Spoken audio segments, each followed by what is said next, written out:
Bonjour à tous et bienvenue dans notre compte-rendu matinal.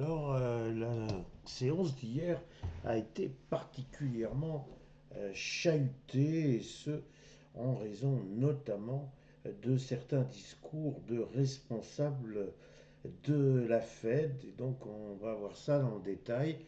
Mais manifestement, il y a de la fébrilité. Et puis l'idée que lors de la prochaine réunion de la Fed, qui, je rappelle, se tiendra à la mi-décembre et non pas en novembre, eh bien, l'idée qu'il va y avoir une baisse des taux est en train de prendre du plomb dans l'aile, puisque certains responsables viennent dire attention, il y a quand même des risques inflationnistes tels qu'il serait très très malsain de venir baisser rapidement les taux. Alors imaginons que le fameux cadeau de Noël ne vienne pas, ne soit pas au pied du sapin, là ce serait une catastrophe et donc l'on voit notamment un marché américain qui n'a pas du tout apprécié cette hypothèse. Alors commençons par notre CAC 40. CAC 40 qui, quelque part, en fait un petit peu à sa tête, si je puis dire, puisque il n'a pas vraiment voulu suivre les Américains. Il y a eu une crainte et on a vu, notamment en matinée, qu'il s'offrait carrément un record historique, puisque pour la première fois de son existence, il a débordé le seuil des 8300 points. Son record est très précisément à 8314,23.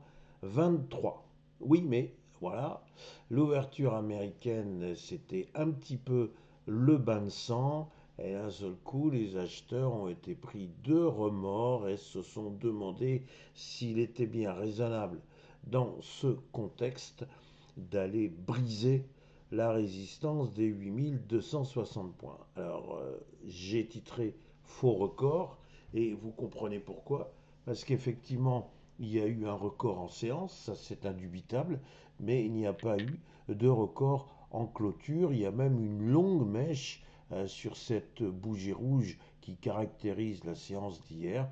Et l'on voit bien que c'est effectivement le signe que les vendeurs ont été les acheteurs pardon, ont été contrecarrés, contredits, et qu'ils ont été dans l'obligation, quelque part, de rentrer au chaud en deçà des 7260 points. Alors, bon, 8260 points. Donc tout ça, effectivement, n'est pas très satisfaisant et on risque bien d'avoir une fin de semaine un petit peu difficile parce que beaucoup de doutes s'expriment encore une fois sur cette hausse qui se cherche une véritable validité. On voit que là aussi, cette hausse est complètement émaillée de gaps. Est-ce que ces gaps ne vont pas être rapidement comblés? Ce pourrait être ce qui peut se passer la semaine prochaine. Mais bon, ne jouons pas les Cassandres, ça ne sert pas à grand-chose. Constatons simplement que le CAC 40 a été un peu vite et qu'il risque sur cette fin de semaine eh bien, de se calmer. Si maintenant j'en viens à notre S&P 500, là, les choses sont un peu plus graves. On a perdu moins 1,66%. Encore une fois, des baisses supérieures à 1% pour le S&P 500, c'est généralement assez révélateur. Il faut en tenir compte. Alors, cette baisse, on peut lui trouver deux explications majeures. Alors, certes, le shutdown est désormais derrière nous. On a vu que tous les indices mondiaux ont salué ce fait, mais il n'en demeure pas moins qu'avant que les administrations américaines repartent, eh bien, il va y avoir du temps. Et donc, eh bien, nous n'aurons pas certains indicateurs qui sont pourtant tout à fait importants pour la communauté financière. En quelque sorte, c'est le poêle que l'on rallume, oui, mais la pièce est tellement froide qu'il faut quand même attendre un petit peu avant que la chaleur revienne. Alors nous en sommes là. Et le brouillard lié au fait qu'il nous manque des indications macroéconomiques ne favorise pas effectivement les impulsions haussières. Alors ça, c'est le premier prétexte.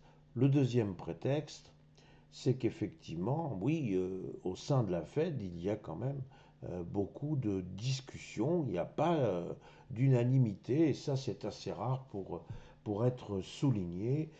Beaucoup viennent dire il y a quand même des risques inflationnistes, et avec toute cette politique de taxes douanières, ce serait rien d'étonnant qu'en 2026, on voit une inflation repartir. D'ailleurs, il semblerait que M. Trump commence à alléger certaines taxes douanières. Alors, bien évidemment, on dit mais non, pas du tout. Ce n'est pas en rapport avec les risques inflationnistes. Oui, bien sûr, bien sûr, bien sûr. Enfin, il faudrait peut-être pas non plus que croire que les marchés sont capables de gober tout et n'importe quoi. Donc effectivement, ces fameux risques inflationnistes font que peut-être que la Fed va renoncer à son cadeau de fin d'année, à savoir une baisse des taux. Et ça, voilà, comme des enfants gâtés, les marchés financiers, si on leur dit qu'au pied de l'arbre de Noël, il n'y aura pas de cadeau, bah, ils vont bouder. Ils vont bouder et ils ont commencé déjà à bouder.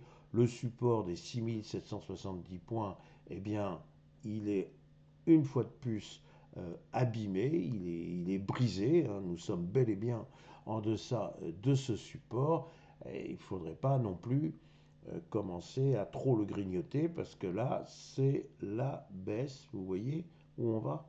On va vers les 6500 points. Alors me direz-vous, il y a au moins techniquement une petite satisfaction, c'est que cette grande bougie rouge, bah, elle a comblé le gap ici, donc ça c'est plutôt simple. Si jamais le S&P 500 veut repartir, il repart sans boulet au pied, si je puis dire. Donc il lui faudrait d'abord réintégrer les 6770 points et il serait plus à l'aise pour remonter.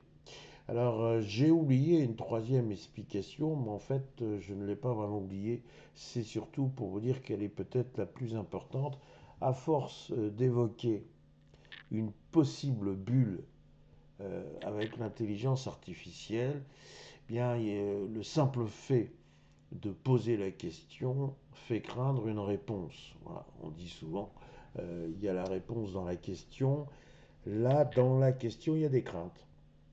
Et donc il suffit qu'il y ait des craintes pour qu'effectivement on se dise, après la belle envolée du secteur technologique, quelques prises de bénéfices ne seraient finalement qu'un phénomène prudentiel qu'il faudrait quasiment applaudir.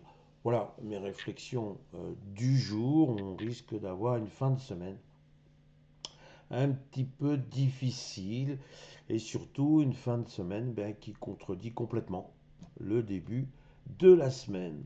C'est ainsi, il faut faire avec, ça ne m'empêche absolument pas de vous souhaiter un excellent week-end avant une excellente séance. Merci.